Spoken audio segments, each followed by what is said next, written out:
এই যে কীর্তনটা আমরা বর্তমান জামানায় প্রকৃত কীর্তনটাকে ভুলতে বসে এই যে কীর্তনটা আমরা আস্বাদন করছি, কীর্তনটা সৃষ্টি 800 বছর আগে কবি জয়দেবের হাতে। তখন কীর্তনটা এইভাবে সঙ্গীতের মাধ্যমে গাওয়া হলো।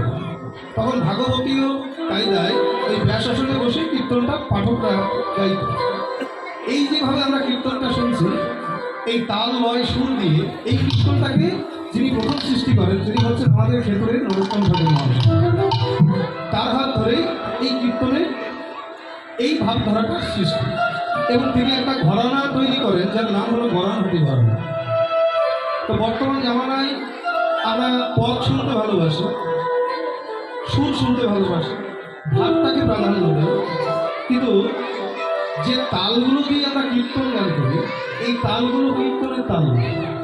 নরোত্তম ঠাকুর মহাশয় যে কীর্তনটাকে সৃষ্টি করলেন সেই সঙ্গে কীর্তনের কিছু তালও সৃষ্টি করে নিয়ে গেছে। এই যে তালটা করলাম এই তালটার নাম হলো কাঠারসকুশি তাল, 28 মাত্রা, যার 8 8 4 8 ছন্দ একটা তাল। আমরা অত তাল বোঝার দরকার নেই, কিন্তু ভাবটাকে প্রাধান্য দিয়ে যদি একটু শুনি তাহলে কীর্তনটাকেও শ্রদ্ধা জানানো হয়, আবার যিনারা এই তালগুলোকে সৃষ্টি করে দিয়ে গেছেন পক্ষান্তরে তাদেরও একটু শ্রদ্ধা নিবেদন করা হয়।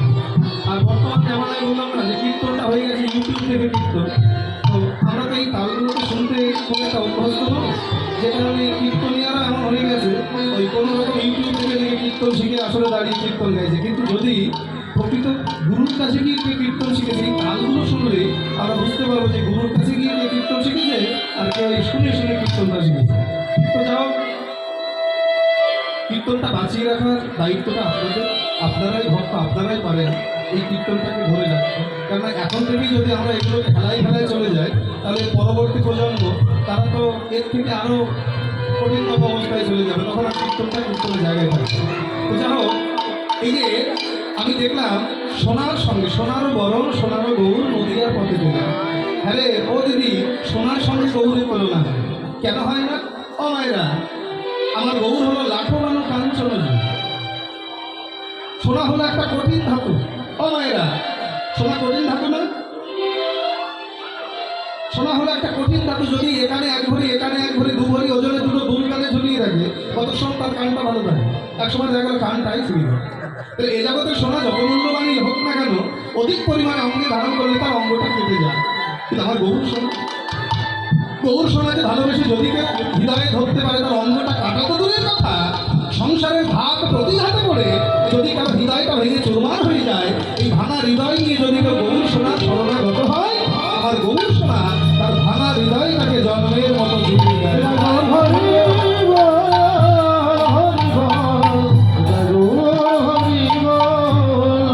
শুধু তাই নয়, ও মায়েরা, বর্তমানে সোনার ভরি কত? 70-80 হাজার। হ্যাঁ, 1,20,000, 1,20,000 টাকা কেজি। কি 1,20,000 টাকা কেজি? একবার ভাবুন, 1,20,000 টাকা যদি এক ভরি সোনার দাম হয়, কিন্তু কেউ যদি 2 ভরি ওজনের সোনার হার গলায় দিয়ে অন্ধকারে হাঁটে, হয় তার গলাটাই যাবে, না হয় হাতটাই যাবে। এই জগতের সোনাকে ভালোবাসলে তার মরণের ভয় থাকে, কিন্তু গৌর সোনাকে ভালোবেসে যদি কেউ হৃদয়ে ধরতে পারে তাহলে তার আর মরণের ভয় থাকে না রে।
সোনাকে 100 বার আগুনে পোড়ালে বলা হয় শতবার সোনা, 1000 বার আগুনে পোড়ালে বলা হয় সহস্রবার সোনা। সোনাকে লক্ষ লক্ষ বার আগুনে পোড়ালে তার যে জ্যোতি প্রকাশ হয়, আমার গৌরাঙ্গের অঙ্গকান্তি যেন সেই জ্যোতিকেও ভালো হয়। তুলনা হয় কখনো? তুলনা দেওয়া যায় না। তাহলে আর একটা জিনিস আছে, সেটা কি? ফুল। ফুলের সঙ্গে তো গৌরের তুলনা হয় বলে তাও হয় না। কেন? তা ফুল তুলে এনে বা বাজার থেকে কিনে এনে আমরা ঘর সাজাই, মন্দির সাজাই। কেন? না সেটা সৌন্দর্য দান করে, কিন্তু কয়দিন? ও মায়েরা, বন থেকে ফুল তুলে আনি, বাজার থেকে কিনে আনি, আমরা ঘর সাজাই বা মন্দির সাজাই, সৌন্দর্য দান করে, কিন্তু কদিন? 2 দিন, 5 দিন, 1 সপ্তাহ। 1 সপ্তাহ পরে কিন্তু সেটা তখন আবর্জনায় পরিণত হয়। কি বাবা, হয় না?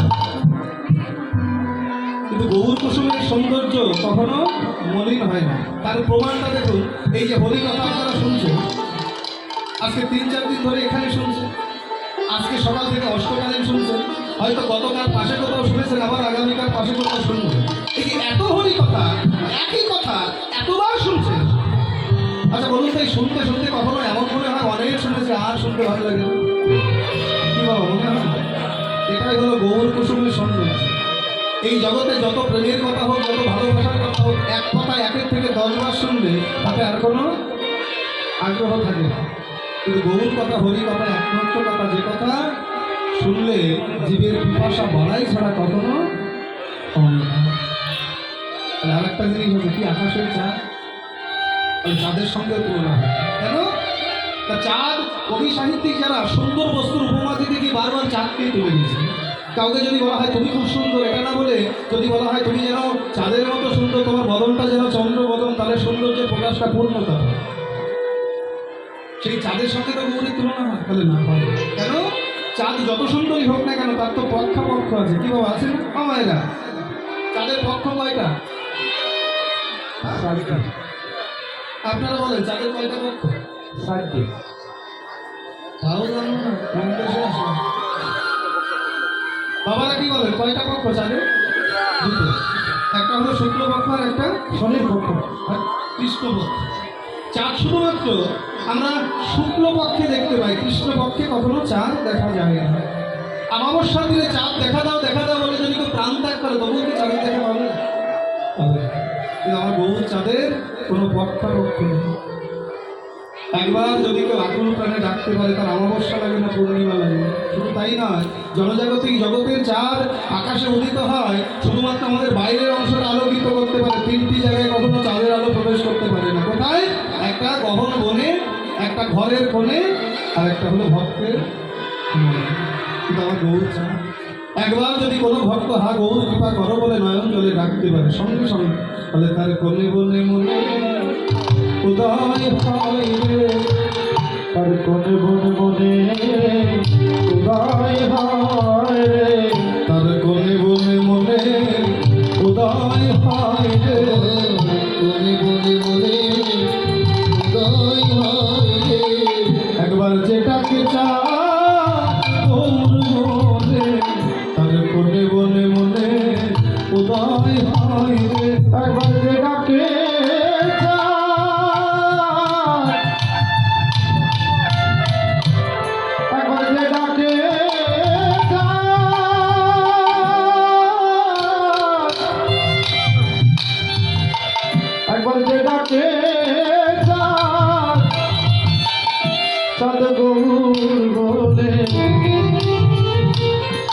তার কোণে বনে মনে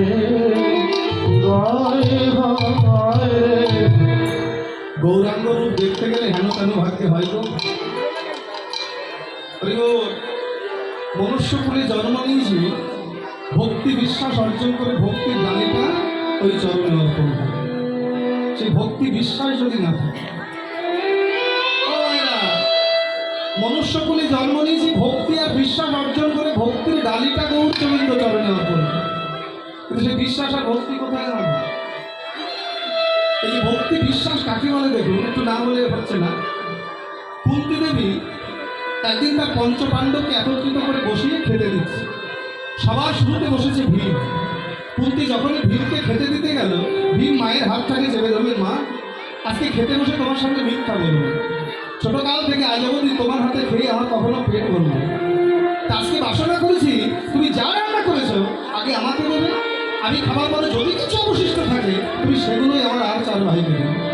কুন্তী দেবী ডেকে বললেন, ছি ছি ছি, ছি ভীম ছি, তুই পারলি এমন কথা বলতে? আরে ভীম, আমি তোদের মা, তুই ভাবলি কি করে আমি একটা ছেলেকে খেতে দেওয়ার চারজনকে অভুক্ত রাখবো? ভীম রে, সারা জীবন শুধু খেতেই শিখেছিস, খাওয়া ছাড়া জগতে আর কিছু শিখতে পারিসনি। সঙ্গে সঙ্গে ভীম থালায় হাতটা ধুয়ে উঠে যাচ্ছে। কুন্তী দেবী রেখে বলে, কি ভীম উঠছিস?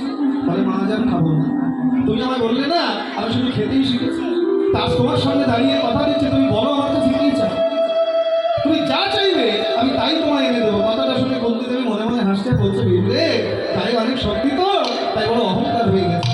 আরে ভীম, আমিও তোর মা, যদি চাই তুই দিতে পারবি না। বলে, কি হলো বলছো না কেন? বলে, বাবা পারবি না শুধু শুধু বলিস না। বলে, মা যদি না দিতে পারি আমি কথা দিলাম এই বদন আজ থেকে আর কোনো দিন তোমাকে দেখাবো না। কথাটা শুনে কুন্তী দেবী আর থাকতে পারলেন না, সঙ্গে সঙ্গে ডেকে বলেন, বাবা ভীম যদি দিতেই চাস ধনজন ঐশ্বর্য নয়, যদি পারিস এই মুহূর্তে আমাকে কৃষ্ণ এনে দেখা, কৃষ্ণ এনে দেখা। আচ্ছা, এত কিছু থাকতে কৃষ্ণের কথাটা কেন বললেন? কেননা কিছুক্ষণ আগেরই কথা, কৃষ্ণ কুন্তীর কাছে এসে ডেকে বললেন, পিসিমা অনেকদিন হলো রাজ্য ছেড়ে এসেছি, রাজ্যে অনেক কাজ পড়ে গেছে, এবার আমায় বিদায় দাও, আমি যাই। কুন্তী দেবী ডেকে বলছে, বাবা কৃষ্ণ, তোমার ভাষাই প্রকাশ পাচ্ছে তুমি গেলে তো রানী। কৃষ্ণ ডেকে বললেন, পিসিমা তুমি কি করে বুঝলে? আরে কৃষ্ণ, তোমাকে আর কেউ না চিনুক আমি তো চিনি। এতদিন আমার পঞ্চ পাণ্ডব পথের কাঙাল ছিল, ভিখারি ছিল, তুমি ভগবান পাশে ছিলে, আর তারা রাজ ঐশ্বর্য ফিরে পেয়েছে, ঐশ্বর্য চিন্তায় কৃষ্ণ চরণ ভুলে যাবে, তাই সকাল সকাল চলে যেতে চাইছে। কৃষ্ণ ডেকে বললেন, পিসিমা তুমি আমাকে চিন। আরে কৃষ্ণ, দেখে তো সবার, কিন্তু জগতে চেনে কজন? দেখেছিল মাতা যশোমতী, সে কি তোমায় চিনতে পেরেছে? সে কি তোমায় চিনতে পেরেছে? সে যদি তোমায় চিনত তাহলে কি কখনো ওই গরু বাঁধা দড়ি দিয়ে তোমার কোমর অঙ্কে নিষ্ঠুর পাষাণের মতো করে বাঁধতে পারে?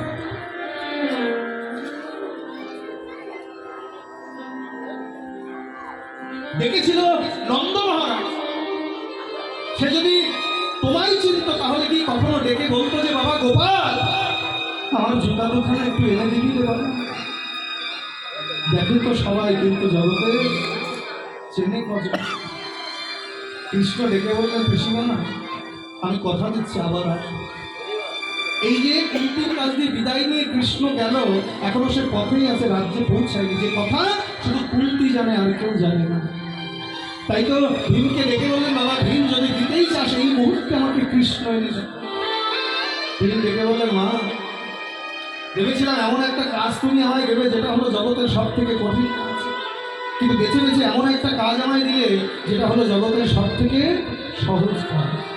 সত্যি বাবা, জগতের সব থেকে সহজ কাজ হলো ভগবানকে লাভ করা, আর সব থেকে কঠিন কাজ হলো ভগবানকে পাবো এই মনটা তৈরি। বিশ্বাস ভক্তিটা কেমন? ও মেয়েরা, ভীম কি করেছিল জানেন? তার মায়ের চরণে প্রণাম করে তার ওই যে 80 জনের গদা, সেই গদাটাকে ঘোরাতে ঘোরাতে ঘোরাতে ঘোরাতে আকাশ পথে ছুড়ে দিয়ে সেই গদার নিচে নিজের মাথাটাকে পেতে দিয়ে নয়ন জলে ডাকছে, হে কৃষ্ণ কৃষ্ণ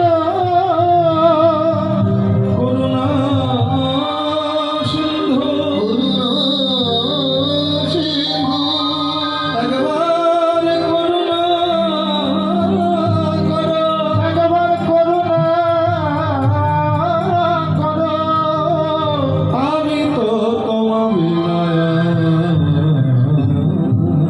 জানি না।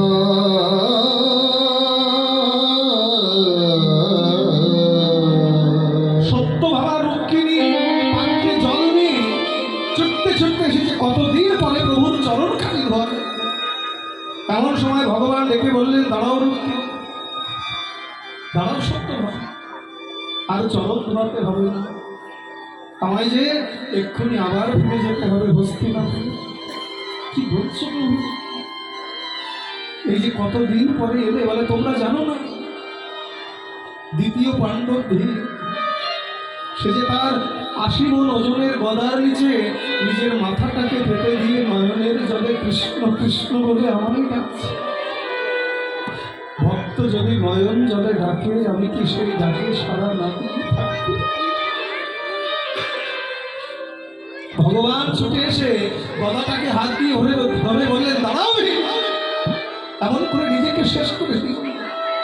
তুমি কি জানো না, আজ ভক্ত আছে বলেই তো আমি ভগবান। ভক্ত আমার মাতা পিতা, ভক্ত আমার গুরু, তাই তো ভক্ত কৃপা করে নাম রেখেছে বাঞ্ছা বলে। ভক্তের হাতে প্রেমের ডুরি, ভক্ত যেদিক ঘোরায় আমি ভগবান সেই দিক ঘুরি।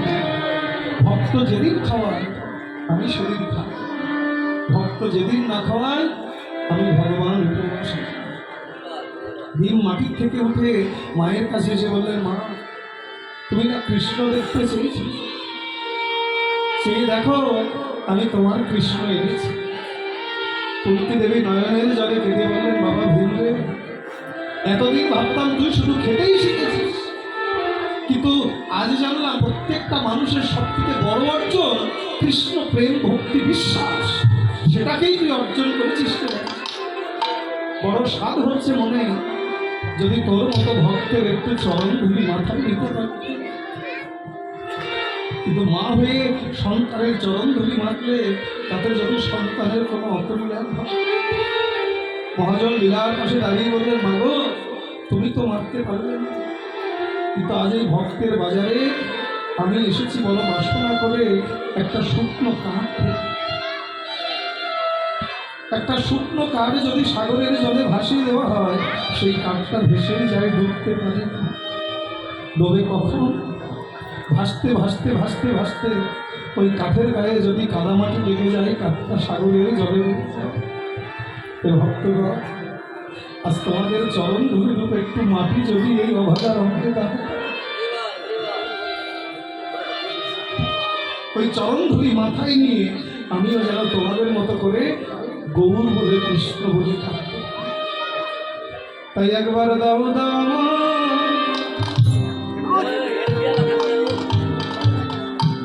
চরণ ধুলি,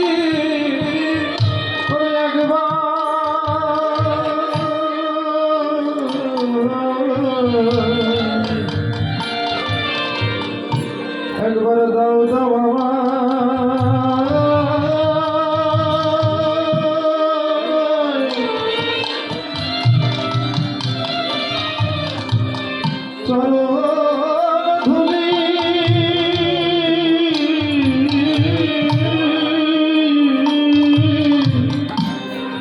আমি ধুলি